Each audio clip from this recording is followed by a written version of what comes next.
So let me tell you the story. So Sure. I left the school because I decided the behavior was too much, and I felt and I said to myself, I remember vowing, I'm not going to walk into a place of humiliation. No way. I'm not going to go in there because as a teacher, right, you get that feedback straight away. So I thought, these kids are like crazy. I had my phone stolen. My phone was stolen. Children like big teenagers threatening violence. It was quite a tough situation. So I thought, no, forget this. And now this is one of the things about entrepreneurship, which I want people to know is that when I left a full-time job. I had a halal mortgage to pay. My wife wasn't working full-time. But when I left that job, I felt such a release of energy. I was so happy. It was like being released from prison, right? That, there was no way I wasn't going to earn money. I started tutoring. I started finding supply. I started finding these little, all these different marking. Just opportunities came. I was so happy. I would just apply all day. And, as long as you're proactive, as long as you're motivated, as long as you don't sit and let the grass grow underneath your feet, opportunities will come to you.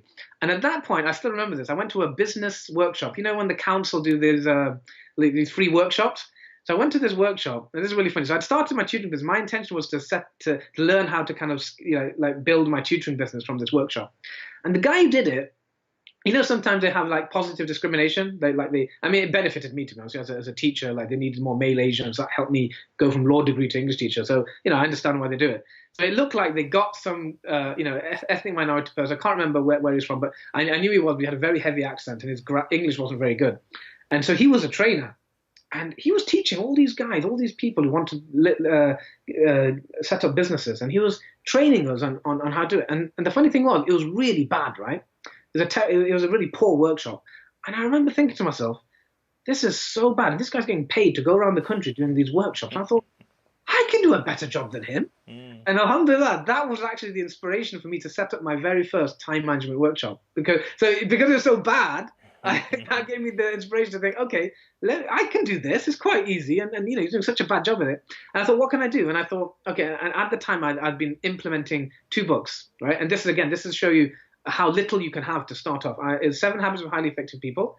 And I had been implementing that for a time and getting things done. This is something which I don't think I've shared with many people, but I didn't even own that book, right? I didn't even own it. I just borrowed it from the library.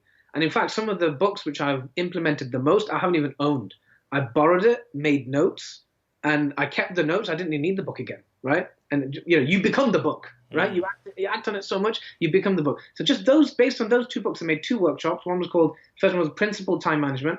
The second one was called Efficient and Effective Time. Terrible mark, not very good titles, right? But alhamdulillah, I just sent it to my network.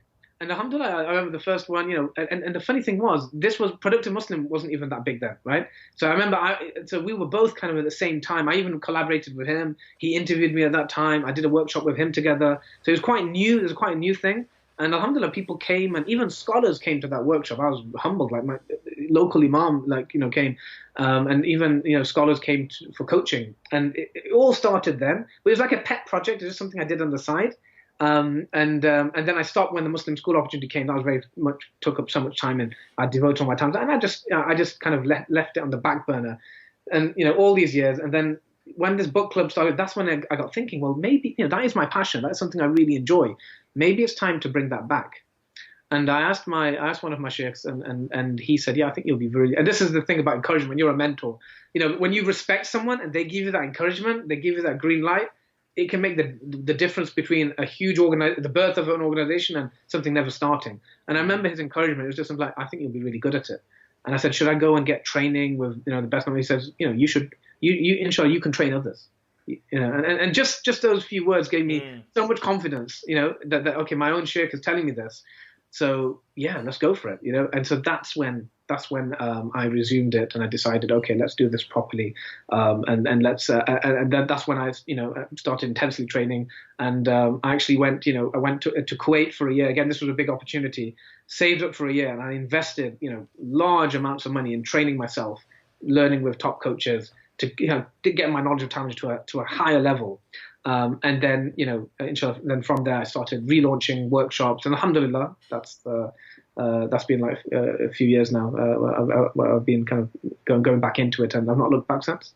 Amazing, amazing stuff, mashallah.